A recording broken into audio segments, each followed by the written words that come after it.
Agora sim, você vai ver as alterações que o Brasil negocia no projeto de resolução que os Estados Unidos submeteram ao Conselho de Segurança da ONU. O Caio Junqueira teve acesso, como eu disse. Conta, Caio, informação importantíssima. Isso, Mona Lisa, nesse documento que a gente trouxe agora há pouco aqui em primeira mão, os americanos pedem a condenação da invasão da Ucrânia pela Rússia e a imediata retirada das tropas. Mas, segundo fontes do governo brasileiro, a avaliação inicial sobre esse documento, que pode ser alterado ainda, é a de que é essencial que o Brasil apoie o projeto de resolução dos Estados Unidos, mas com algumas alterações para equilibrar o texto. Por exemplo, defender o diálogo, reconhecer que acordos do passado nunca foram completamente implementados por nenhuma das partes e oferecer uma melhor contextualização da situação. Em suma, fugir da lógica de que há um país culpado e que os demais são inocentes nessa história toda. Ainda que não haja, porém, essas alterações que o governo brasileiro tem sugerido, a tendência é de que o Brasil acabe endossando o documento para evitar um isolamento no colegiado. E ainda que a proposta seja apresentada, não há muitas ilusões de que ela seja aprovada. Primeiro, porque a Rússia preside o colegiado, pode sequer colocar o projeto em votação, e segundo, que os 5 países permanentes, vou lembrar aqui de novo, Rússia, China,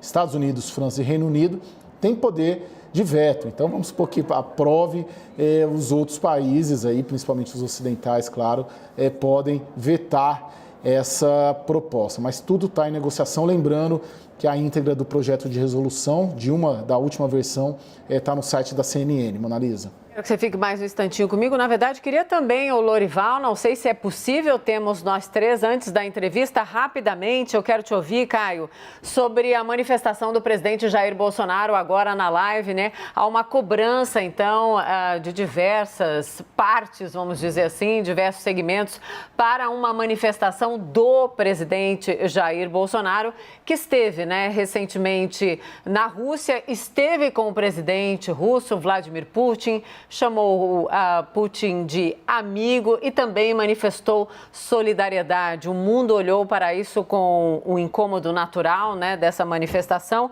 E o presidente agora há pouco disse: eu falo depois de ouvir o ministro Carlos França, que estava ao lado dele ali na live, né, o ministro das Relações Exteriores, e também o ministro Braga Neto, e ponto final. Quero te ouvir, Caio, sobre essa manifestação e a pressão, né, em cima do presidente da República. Vamos lá, Mona Lisa. Bom, eu estou, enfim, em contato aí com essas fontes aí desde cedo. O dia hoje amanheceu na diplomacia brasileira com uma certa tensão, apreensão, uma cobrança, sim, interna do governo para que o presidente Jair Bolsonaro se manifestasse, ainda que fosse com uma nota.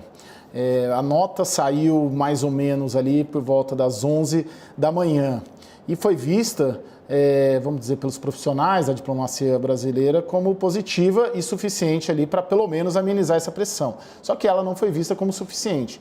Eu diria que tem duas vertentes ali no governo. Tem a vertente ali, presidente Jair Bolsonaro, em torno do presidente Jair Bolsonaro, Palácio do Planalto, e tem também a vertente Palácio do Itamaraty. Elas não necessariamente, e como a gente viu desde o início do governo Bolsonaro, caminham sempre na mesma toada. Hoje, com a nota divulgada, com a iminente ali, essa possibilidade aí praticamente certa, tendência praticamente certa do Brasil endossar esse projeto de resolução dos Estados Unidos no Conselho de Segurança da ONU e a expectativa de que o embaixador do Brasil nas Nações Unidas, Ronaldo Costa Filho, faça um discurso mais enfático condenando, eu diria que a diplomacia já fica um pouco mais satisfeita com esses caminhos diplomáticos dos profissionais das relações exteriores brasileiras manifestando e operando nesse sentido. O que não significa que esses mesmos profissionais da diplomacia brasileira não gostariam que sim o presidente Jair Bolsonaro tomasse uma posição um pouco mais firme, um pouco mais clara, indo pelo menos no mínimo em encontro ao que a nota do Itamaraty disse.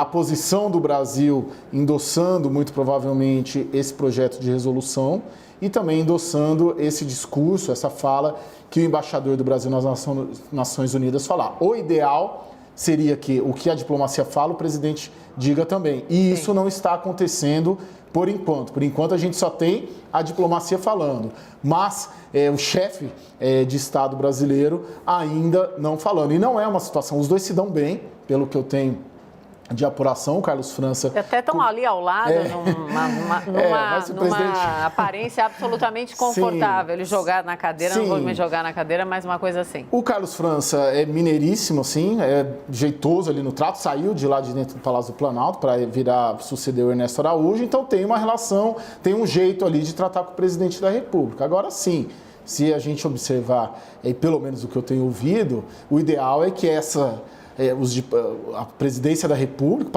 vou dizer assim, o ideal é que o Palácio do Planalto acompanhe Itamaraty, vocalizando o que o Itamaraty tem dito e se manifestado nas instâncias diplomáticas. Isso não aconteceu por hora.